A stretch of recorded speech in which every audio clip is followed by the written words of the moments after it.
Hello, YouTube. I'm here with Mari Segna. How's it going, Mari? Good. Very good. And she's a vegan, so I want to ask her a very important question. Why are you vegan? Why am I vegan? Yes. Well, I'm vegan for a lot of reasons. I definitely enjoy it. So I think that there are a lot of benefits to being vegan. I don't do it for the animals. Okay. I know I actually get asked that a lot. Yeah. But definitely my number one is for the health reasons, and the next reason is for, the healing aspects. We can talk about that later, but. Okay. And what was the moment when you decided, like, I want to be a vegan? Like, what was that moment like? I actually watched several documentaries, and I'm not really somebody who's easily influenced. Yeah. In fact, I actually like to research something before I actually make a decision. Yeah. I even do that with shopping. Yeah. If you've ever gone shopping with me, I definitely think twice before I buy something, just because I want to actually make sure that I want to do it before I actually do it and research. That's smart, yeah. So Yeah. before I became vegan, I did some research and, just looked at the nutritional aspects and kind of compared it to like a regular diet, a regular quote unquote healthy diet, and like what we've been taught is healthy. And what do you think about the regular diet of basically like the food triangle, the things we're taught about the regular diet? So if you actually look up the history of the food pyramid, you can see starting in the 50s. So it was actually started in the 50s when the FDA created it. Yeah. And we actually had a very different food pyramid back then. Really? Yes. And then as more science was put out, and then and a lot of people don't know this, but as more lobbyists and more the bigger corporations got, the more lobbying happened and the more propaganda was put out. Yeah. And over time, the food pyramid was changed. So it's interesting to see how different the food pyramid is today compared to the 1950s, the 1940s. Wow. What's the most interesting part of that change that's occurred that you're like, wow, that's just like cut and dry, like shows what I'm talking about? I believe the emphasis on meat and dairy consumption. Yeah. I find it very interesting because back then it was a lot smaller, and now it's a lot bigger. Yeah. Well, like you have got milk, like the lobbying and a lot of marketing. Yes, that's definitely propaganda. Beef, sure. It's what's for dinner. I remember that one. Yes. Yeah. So a lot of basically they were trying to change like what the experts said. Yes. You should eat. And then you also had to research who is actually backing this science? Who's funding this science? It's always it's always a company that's funding the science. It's really interesting to see who is actually lobbying for that particular truth to be an actual truth. That's a very interesting topic, which is who is funding the science? Because you can kind of ask for a certain result, or you can be like, we're going to just hide this. There's always a trail. Research. There's always a trail. You can always follow it. Anything else on that topic on how it's changed? The food trends have changed over the years that you'd like to say? Not that I can think of right now. Okay. I'm sure I can say something more later, but okay. That's definitely something that I feel like you can literally do in few days worth of research for that alone. It's pretty interesting. Yeah. What do you wish you knew before you became a vegan? So some of the things I wish I knew before I became vegan, one is so the trends are definitely changing, just like how the food pyramid has changed. I think what is readily available now, because being vegan / a lot of people think plant-based is equal to being vegan, and they're kind of the same, but very much different. Yeah. And I think that a lot of big corporations are making you equate it as it's the same, and it's not. Anyways, but what's readily available? So say I walk into a bakery, I can't always eat something, you know. Because like of the a lot eggs or something? Yeah, of course. Yeah. There's always something that so like I said, it has the label of being plant-based. A lot of times I'll accidentally buy something and there's eggs. And I'm like, how is this plant-based and it has eggs? Yeah. Eggs don't grow on plants. I'm like, An egg tree? Very good. And so what's another thing that you wish you knew before you started as a vegan? it's not as hard as people make it out to be. Okay. I think so. It's definitely a lot simpler, depending on what type of vegan you want to be as well. You can be a whole foods vegan. You can be a junk food vegan. Yeah. You can be one of the most dangerous type of vegans you can be is like a fluctuating vegan, like a vegan a few days here, like a few days out of the week, and then like you eat like a regular a diet. baconator. Yeah, like you eat like After. a regular Yeah. like the other 5 days, and Yeah. that's just Why is that that's just- dangerous? because Yeah. your body has to get used to not having certain things in your body, like Okay. meat. So like when your body recognizes that it has dairy, your body will start producing certain enzymes called lactase. Okay. And then lactase, you need lactase. Lactase takes a while for it to start producing. Yeah. So,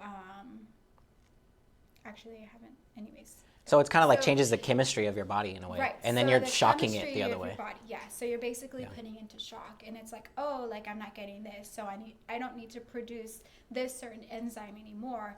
I don't need to produce some sort of protease anymore to be able to break down this type of food. Yeah. And your body will recognize that. Yeah. So, like consistently changing your diet like that is long term is not very healthy. So Okay. it's like you either are vegan or you're not vegan. So Yeah. it's like it just doesn't make sense. Okay. Yeah, I could see that. It's shocking in a way. It's like your body's used to not eating meat, and then you're like, oh, here's a bunch of. Yes. Yeah. And so the other thing too, and I think that that's also associated with your mentality. It's very much like, oh, like I want to go vegan, but I don't want to give up cheese. Yeah. I want to yeah. go vegan, and I don't want to give up this certain type of meat. Bacon, probably. I think it's definitely in your psyche, so it's definitely all in your head, right? So Yeah. it's like, do you want it or do you not want it? Either do it or don't. That's- Yeah, so like making the decision, like being firm in this. But I think that that's with any sort of life, because being vegan is a major life decision. It's a lifestyle. Yeah. That makes sense. And very good, thank you. And I wanted to ask you about the politics of veganism, because sometimes there's a lot of vegan jokes, a lot of stuff going on with vegans. So what's the best part or things you like about vegan culture, and what are some things that you don't like So about should vegan we start culture? with negative first, or should we start with positive first? Let's start with what you like first, because it's going to make a sandwich, because we're going to talk about positive later. Okay, sure. What you like Okay. first. Okay. So some of the things that I really love about the vegan community, Yeah. or vegan people in general. The vegan community. Okay. Or vegan people, however you want to answer it. It's definitely celebration when you come across another vegan. Yeah. It's definitely a huge connection because you kind of share in the same frustrations. Yeah. Like accidentally buying things at the store, and it's like, why would they label it plant-based and it's not Yeah. like there's certain companies that recently came out and they're using vegan brands Yeah. as a meat substitute, Yeah. but it's not completely vegan, and then you slap on like a certain label. Yeah. Right? Yeah. A lot of And- those labels can be like marketing techniques Yes. in a way. Yeah. Yeah. And they also use that as a way to like up the price in their food and stuff. Okay. So like labeling it kosher, labeling it gluten-free. Anyways, Yeah. that's a whole nother thing. Anyways, so another thing too that I love about the vegan community is that because of those frustrations that we share, so things not being readily available, like I guess, the inclusiveness of it. Yeah. So, like, making something vegan. Yeah. So, say tamales. Yeah. Tamales are something, because, hello, we live in San Antonio. Yeah. We love Mexican food. True, true. Well, I like... Where's that? So, I'm from New Mexico, and Yeah. I actually like a certain type of Mexican food. Yeah. Anyways, that's... Oh, like green chilies. Like, but that one thing that I do miss Yeah. is green chili chicken soup. Okay. Green chili stew. That's actually what it's called. Green Yeah. chili stew. Yeah. So that's typically green chilies, chicken. That's a meat-based food that you like? Meat-based, is that the correct term? Yeah. So. Okay. But there's, I mean, that's. I think that the vegan community is good at recognizing that a missing aspect of what's available, and Yeah. they're like, oh, well, let me go ahead and make that available. And I see. So they're creative yeah, in a way. creative. So Like, you learn. yeah. That's actually Yeah. The vegan community is creative. Okay, they're a creative, and they have to be for what they're going to be cooking. Of course. Yeah. So Otherwise, like, yeah. So one thing that I in the vegan community is because people are so creative with food, that has taught me how to be even more creative with my food. Has it also gone into like outside of food, like in your life? Has it made you more creative, do you think? Or thinking outside the box? I guess so. I mean, but I feel like I've always been kind of like that, like thinking outside the box and just kind of, anyways. Let me ask it another way. Do you think vegans are more likely to be creative, and that's what draws them to being vegans? No. Okay. And because I think, I mean, I guess so. I mean, I think that a lot of people who aren't vegan think all I eat are tomatoes and salads or something really like basic. Yeah. But that's not the reality. Yeah, there's a lot of options out there. Yeah. And some of it tastes like it's hard to tell the difference. I've tried it before. Like cauliflower pizza. Ew. It's dope. What? Did you know that cauliflower is a hybrid? No. Of another vegetable? No, I didn't know that. Yeah. Of what vegetable? I don't know. I just know it's a hybrid. Okay. Somebody who's actually not vegan, somebody who is a hardcore organic food, told me they're like, it's a hybrid. Cauliflower and like its history is a hybrid of another vegetable. Like a squash and a broccoli, maybe? That would be my guess. That's how it came out. I guess that would be my guess. Squash and a broccoli. Or okay. What if it was like broccoli and potato? I could see that. It's kind of starchy. Like a broccoli potato. Maybe that's why. Yeah. You can make cauliflower mashed potatoes. Albino. Like an albino. Albino? That's true. Anyway, let's go with. How did we get on that? Okay, anyways. You were talking about how it's a hybrid. Vegan community. What don't you like about the vegan community? Oh, okay. I think that there's this idea of like there's the radical vegan, right? So a radical vegan would be like, oh, like it touched the same counter as chicken, so you can't eat it. Yeah. I think that's a little extreme. I think it makes sense, but I don't think it needs to be that intense. I think another thing is not eating at the term is omnivore restaurants. So a place that offers chicken and like vegan things, right? Yeah. So for this same thing, cross-contamination, I guess if it made me like incredibly sick, then I think that would make sense to be like that hardcore.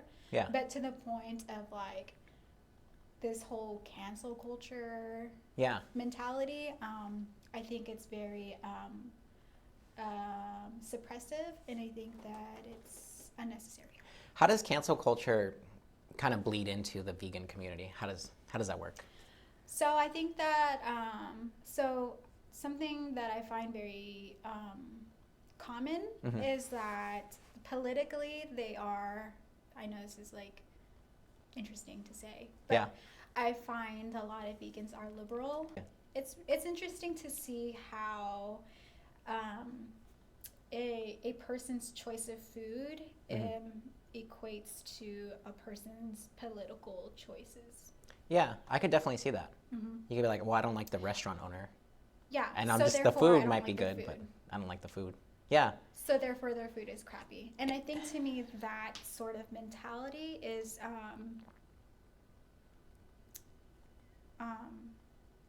it's interesting.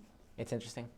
Yeah. It's kind of, it's almost like food is a lot like religion. Like people have very like deep beliefs about the food that they eat in a way, like the diet that they eat and things like that. So I've heard people get very up in arms, very passionate about food issues and things like that. So I think it's interesting. I agree. What's the hardest thing that you've ever given up? Was it the green chili or was it something else? No, it wasn't green chili. Yeah. I know I'm like hardcore, like New Mexico chili, like Yeah. red or green, you know. Yeah. I'm very like New Mexico, like anyways.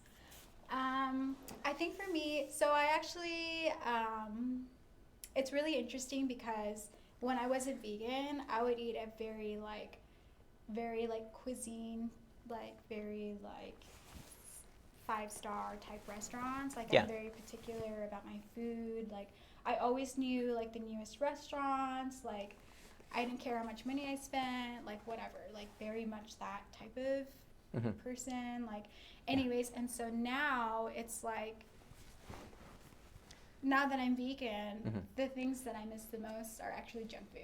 Oh, really? So yeah, it's like dollar cheeseburgers Oh. from McDonald's, or like a pepperoni cheese pizza, Those are so good. fried chicken. That's probably what I would miss too. Those are very very simple like food. Yeah. Like junior bacon cheeseburgers. But it's not to the point where like I'm gonna go eat it. Like Yeah. No, but I know those are definitely tempting. I Late like night. to look at it and I like Yeah. to smell it. Yeah. But just don't. Yeah. But it won't. But I know that I know the consequences. Yeah. Of taking a bite and the dire consequences if I actually did Yeah. decide. For your health, is that the way you see it? Yeah, for my health, yeah. How do you stay disciplined? Let's say if I just like dropped like a dollar cheeseburger right here. How do you stay disciplined? I mean, like I said earlier, I think it's all in your head. Yeah. Because I am vegan, because I want to be vegan, I think that desire, like, because the desire to want to stay vegan, my desire for meat and like those animal products, and then also understanding the education behind eating those things, like, makes me not want it. Yeah. We have a guest question today. Okay. What are some foods that are surprisingly vegan? No one would think they were vegan, but they are. Honestly, you can make anything vegan. What's one? Just choosing one that's like surprising. That's vegan? Yeah. That you're like, no way, this is not vegan. There's no way this is vegan. I can't believe it's not meat-based. Come on. I guess, I see. Let's see, Oreos? Oreos are vegan. I guess the term, and I find it kind of annoying, whatever. Anyways, but the term accidentally vegan. Accidentally. Like, just say it's vegan. Like, It's just vegan. It's vegan. Because the intention doesn't really matter, right? Chips are vegan. Yeah, a lot of people think, oh, it has to have the vegan mark for it to be vegan. And it's like, no, like, if you know things. So, okay, when I go to the grocery store, right, I don't always buy things that are labeled vegan. Yeah. There are ways to look for. So, say if it doesn't have any milk products, if it doesn't have gelatin, Yeah. certain colors, Yeah. certain sugar. A lot of people would be surprised to know that sugar is not vegan.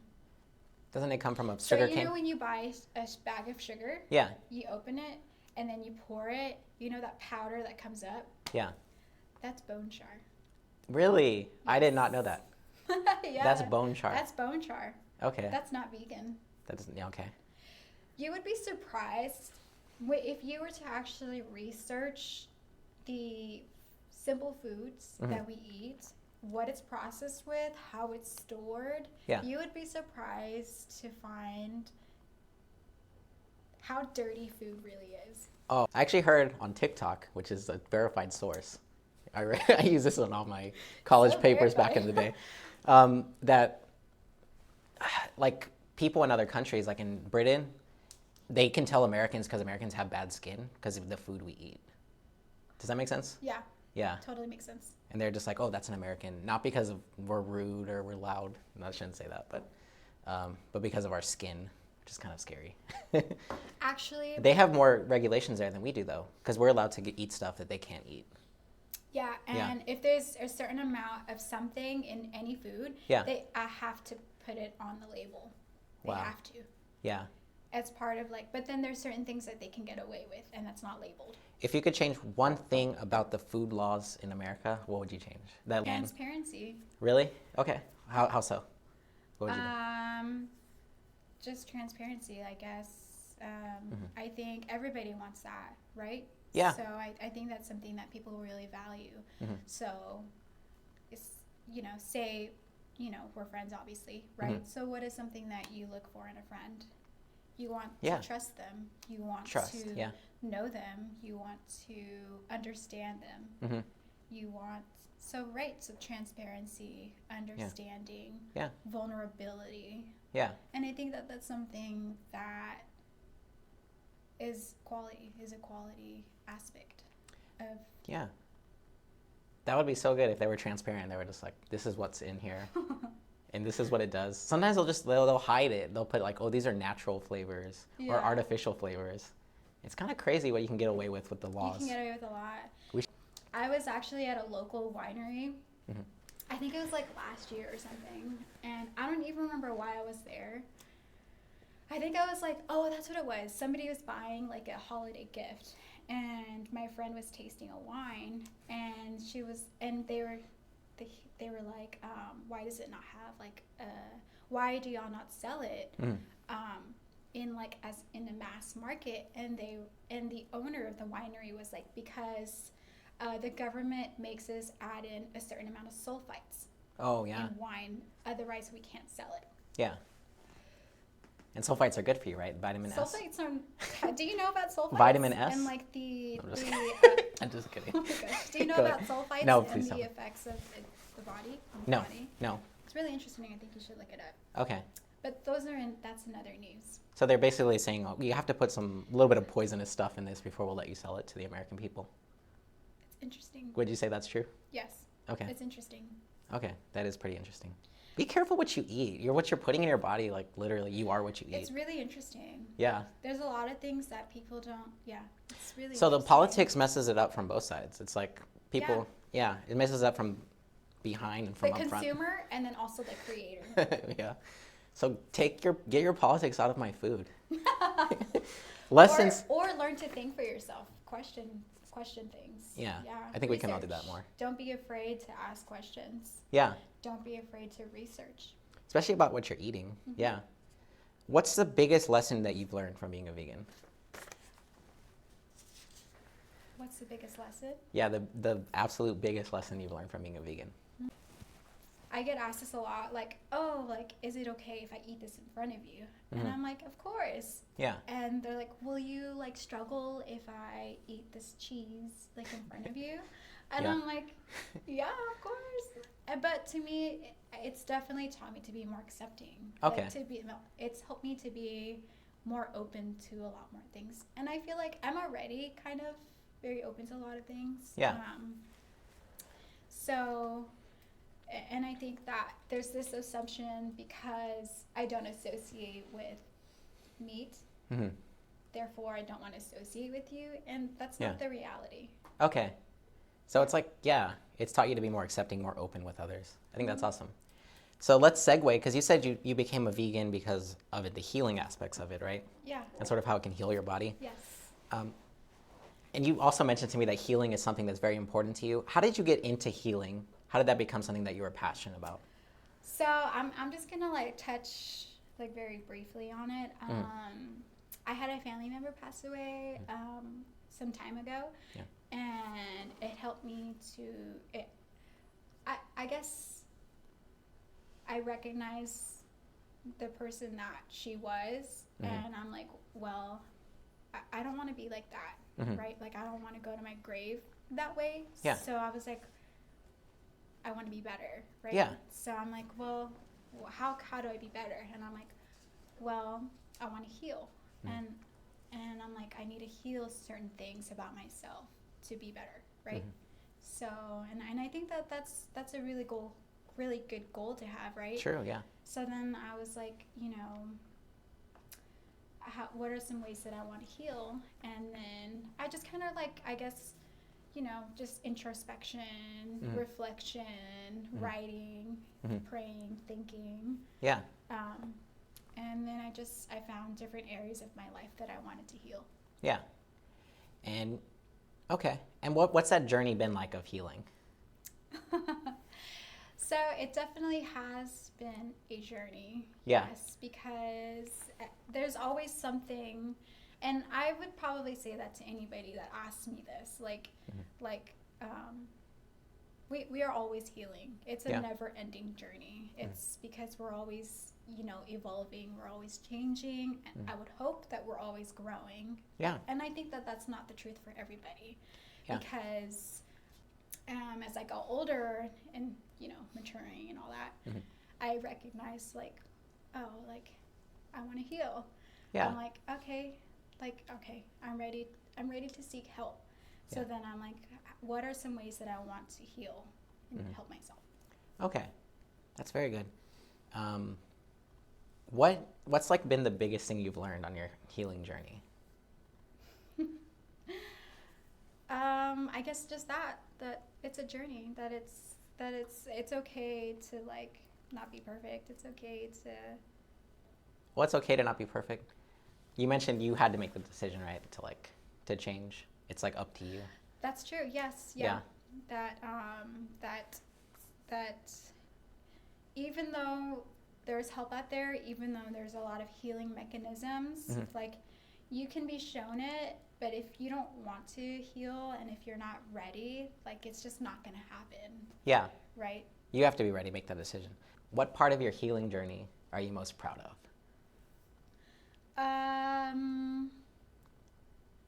All of it. All of it? Yeah. Because there's because I've been, I started my journey 2020, so 5 years ago. 5 years ago, okay. And it's always changed. Okay. There was a time when I focused on my physical aspect and I lost a lot of weight. There was a time when I focused on my emotional aspect and I went to counseling and I read books and I really researched. And there was a church that I was a part of for some time, and I left because I was really hurt. Yeah. But not because of the church, but because of myself. And I wanted to understand myself and why I hurt. Okay. And then there was the spiritual aspect and healing, how I understood myself. Yeah. In God. And yeah. Was there any moment in the healing aspect where you just had an epiphany and you were just like, wow, it totally changed the way you thought? Was there a moment like that in your healing journey? Maybe a pivotal moment where you were just had some insight that you'd want to share? Just every day is a decision to heal. Yeah.